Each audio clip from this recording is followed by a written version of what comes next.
Sabe aquelas ideias muito antigas, que parecem cobertas de poeira? E se a gente te dissesse que por baixo de toda essa folhagem existe algo de muito valor? É isso que a gente vai fazer hoje. Vamos mergulhar numa análise do antigo livro de Isaías para descobrir uma ideia poderosa: a de que a verdadeira restauração às vezes só vem através de um fogo purificador. Para começar, vamos imaginar uma cena. Pensa numa igreja bem antiga, lá na Europa. Agora, olha para cima, para o teto. Tem uma pintura ali, sabe? Mas ela tá tão escura, tão coberta de sujeira, que por séculos ninguém deu a mínima. Era só uma mancha escura no teto, esquecida pelo tempo. Pois é, até que um dia um pessoal de restauração resolveu dar uma olhada mais de perto. E com todo cuidado, eles começaram a limpar, camada por camada de sujeira. E o que apareceu ali de baixo, nossa, era inacreditável. Uma obra-prima da Renascença, cheia de cor e vida, que esteve escondida o tempo todo. Guarda essa imagem, tá? Um tesouro escondido debaixo da decadência. Ela é o ponto de partida para tudo que a gente vai conversar. E essa metáfora da pintura nos leva direto para o nosso primeiro ponto. Só que a obra-prima manchada aqui não é um quadro, mas sim a antiga cidade de Jerusalém, do jeito que o livro de Isaías descreve. Olha só, no início, Jerusalém era conhecida como a cidade fiel. Era para ser a pintura no seu auge, sabe? Uma criação de imenso valor. Um lugar onde a justiça e a retidão deveriam ser a regra. Ela era o símbolo de uma aliança sagrada. Mas é claro que a história não para por aí. Alguma coisa deu muito, mas muito errado. A análise então começa a diagnosticar essa decadência da cidade, usando umas metáforas bem fortes para mostrar como tudo perdeu o seu valor. O texto já começa com uma pergunta que é um soco no estômago, é um choque. A análise explica que a palavra prostituta aqui não é só sobre moralidade, é sobre uma infidelidade total, espiritual, ética. A cidade, na sua essência, quebrou a sua promessa mais importante.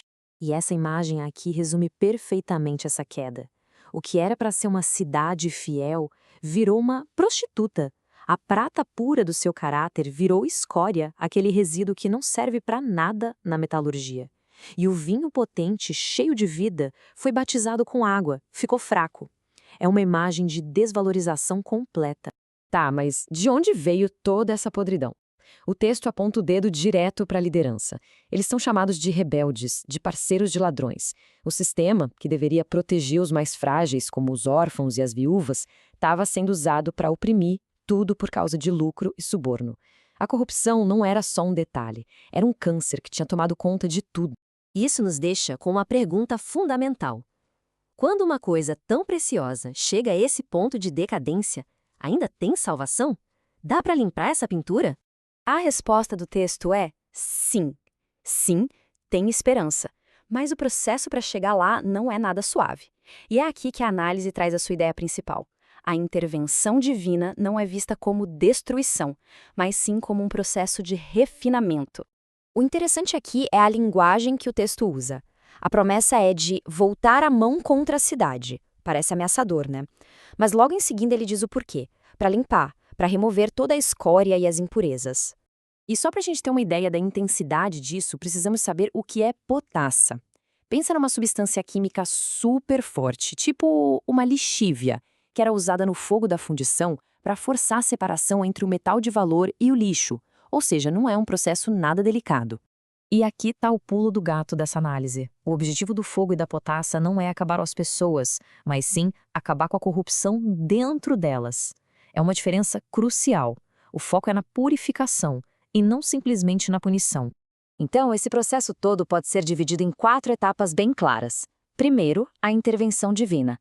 Depois, a purificação intensa com o fogo. Em seguida, a remoção de tudo que não presta. E, por fim, a restauração. A cidade recebe de volta o seu valor, o seu propósito e até o seu nome original. A análise traz outra analogia muito boa, a de um cirurgião. Uma cirurgia dói, é invasiva. Para quem olha de fora pode até parecer um ato de violência, mas a intenção do cirurgião nunca é machucar, é cortar fora o que está doente para salvar a vida do paciente. Essa é a imagem do juízo que restaura. Só que tem um detalhe. Acontece que nem todo mundo reage a esse processo da mesma forma. E a resposta de cada um a esse fogo purificador acaba levando a 2 destinos completamente diferentes. A escolha fica bem clara aqui. Para quem aceita passar pelo processo de purificação, o resultado é redenção, é restauração. Mas para quem se rebela, para quem se apega à própria corrupção, o resultado é ser consumido. É o mesmo fogo, entende? O fogo que refina o ouro é o mesmo que queima a palha. E o texto usa uma ironia espetacular para descrever o fim dos rebeldes. As coisas em que eles confiavam, suas fontes de força, os ídolos, a autossuficiência, se tornam a causa da própria destruição deles. O carvalho que eles adoravam murcha, o jardim seca, e a pessoa que se achava forte se torna frágil e inflamável como estou. A conclusão aqui é pesada. No final das contas, eles não são destruídos por uma força que vem de fora. A própria obra deles, tudo aquilo que eles construíram, o poder, a riqueza em que confiavam, vira faísca que começa um incêndio. É uma autodestruição. E tudo isso nos leva ao fechamento dessa análise. Afinal, qual é o objetivo de todo esse processo doloroso de refinamento? O que o refinador está procurando no final de tudo? A análise, então, conecta com outro texto antigo que usa essa mesma imagem. A cena é de um refinador sentado, olhando com muita atenção para o fogo. Ele não está distante, ele está ali, totalmente envolvido, controlando o calor, esperando por alguma coisa. E aqui vem a grande sacada. Como é que um ourives da antiguidade sabia que a prata já estava pura? Ele sabia que o trabalho tinha acabado quando as impurezas paravam de subir para a superfície e o metal derretido virava um espelho tão perfeito que ele conseguia ver o próprio rosto refletido nele. O objetivo nunca foi só tirar a sujeira, era restaurar a capacidade de refletir a imagem do Criador. E assim, essa análise toda nos deixa com a pergunta que atravessa o tempo. Depois que o fogo da provação passa, o que é que sobra para a gente ver? São as impurezas que a gente insiste em segurar ou é um reflexo nítido daquele que nos refinou? Fica a reflexão. Obrigada pela companhia.